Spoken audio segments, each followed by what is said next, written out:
এখানে সামান্য অল্প সময়ের মধ্যে আমরা সবল মিলনের দুইটি পদ গাইবার চেষ্টা করব, কিন্তু তার পূর্বে এই অঞ্চলের সকল গ্রামবাসীর চরণে আমার শতকোটি প্রণাম।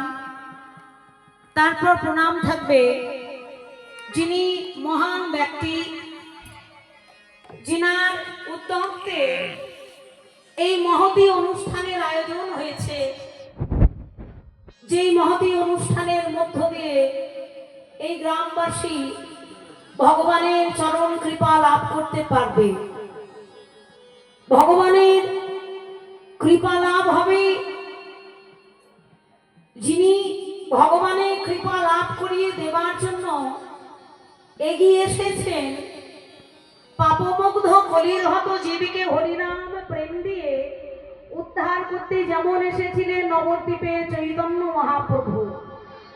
আজ থেকে প্রায় 538 বছর, জয় রাধে, 38 বছর হয়ে গেল তিনি এসেছিলেন এই নদিয়ার ভাগ্যাকাশী শ্রীধাম নবদ্বীপের মাটিতে। নদিয়ার বুকে মা সচিমাতার গর্ভ সিন্ধু আলো করে তিনি কেন এসেছিলেন? চৈতন্য মহাপ্রভুর আসবার কারণ ছিল ব্রজের লীলাকে তিনি আস্বাদন করবেন বলে। বৃন্দাবনের যে মধুর প্রেম, সেই মধুর প্রেম নিজে আস্বাদন করবেন বলে। কেন ভগবান তিনি কি ব্রজে আস্বাদন করতে পারেননি? বৃন্দাবনে তিনি লীলা বিস্তার করেছেন, কিন্তু আস্বাদন হয়নি। পূর্ণ আস্বাদনের বাসনা নিয়ে তিনি এলেন শ্রীধাম নবদ্বীপে চৈতন্য রূপে রাধা গোবিন্দ মিলিত তনু হয়ে। তিনি যখন নদিয়া নবদ্বীপে এলেন, প্রভুর কি শুধু একটি বাসনা গো, যে নিজের প্রেম রস আস্বাদন করবে? তার সঙ্গে চৈতন্য মহাপ্রভুর বাসনা ছিল যাহা কোনো যুগে ভগবান করতে পারেননি, সেইটি পূর্ণ করবেন বলে তিনি এলেন কলিযুগে শ্রীধাম নবদ্বীপে। ভগবান কোনটি পূর্ণ করতে পারেননি? বলেন ভগবান ভক্তের কাছাকাছি পৌঁছতে পারেননি। সত্য, ত্রেতা, দাপর, এই তিনটি যুগে ভগবান ভক্তের অনেক দূরত্ব ছিল। শুধু দূরত্ব নয়, সত্য যুগ, ত্রেতা যুগ, দাপর যুগ ভগবানকে পেতে হলে কঠিন সাধনা করে। সত্য যুগে হলো ধ্যান, ত্রেতা যুগে ছিল যজ্ঞ, দাপর যুগে হলো সেবা পরিচর্যা। কিন্তু এই তিনটি যুগ পর যখন কলিযুগ এলো, সত্য, ত্রেতা, দাপর পর কলি, কলিতে কিন্তু যজ্ঞ হয় না। কলিতে বনি ঋষিরা যেমন সত্য যুগে ধ্যান করেছেন, সে ধ্যান নয়।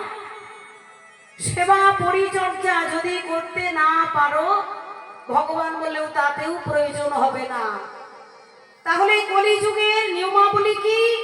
কলিযুগের নিয়মাবলী হলো কলির হত জীবকে চৈতন্য মহাপ্রভু শেখাতে এলে কলির হত জীব যদি ভক্তি পূর্ণ ভাবে একবার বদনে নিতাই গৌর বলতে পারে,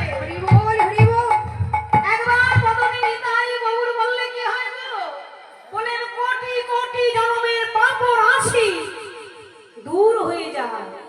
কোটি কোটি জন্মের পাপ রাশি দূর করে কলির হত জীব নিতাই তাদের কৃপা লাভ করে, গৌরাঙ্গের কৃপা লাভ করে। কিন্তু চৈতন্য মহাপ্রভু এলেন নদিয়া নবদ্বীপে, জগাই মাধাইকে তিনি উদ্ধার করে প্রমাণ করে দিয়েছেন। জগাই মাধাইকে উদ্ধার করেছেন, চাপাল গোপালকে উদ্ধার করেছেন। কিন্তু তবুও আমার মতন পাপমুগ্ধ কলির হত জীব যে পড়ে রইল গো। আমার নিতাই চাঁদের কৃপা হলো না, গৌরাঙ্গের কৃপা হলো না। কিন্তু আমি যে পড়ে রইলাম, আমি কি তাহলে কৃপা পাবো না? কৃপা পাবো না। যদিও নদিয়াবাসী, নবদ্বীপবাসী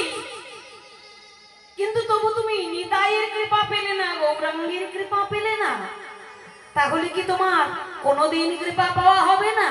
বলেন চৈতন্য মহাপ্রভুর পর বারংবার যে পৃথিবীর বুকে মহাপুরুষের জন্ম হয়, আর সেই মহাপুরুষের সান্নিধ্যে যদি কেউ একবার পড়ে যায়, সেই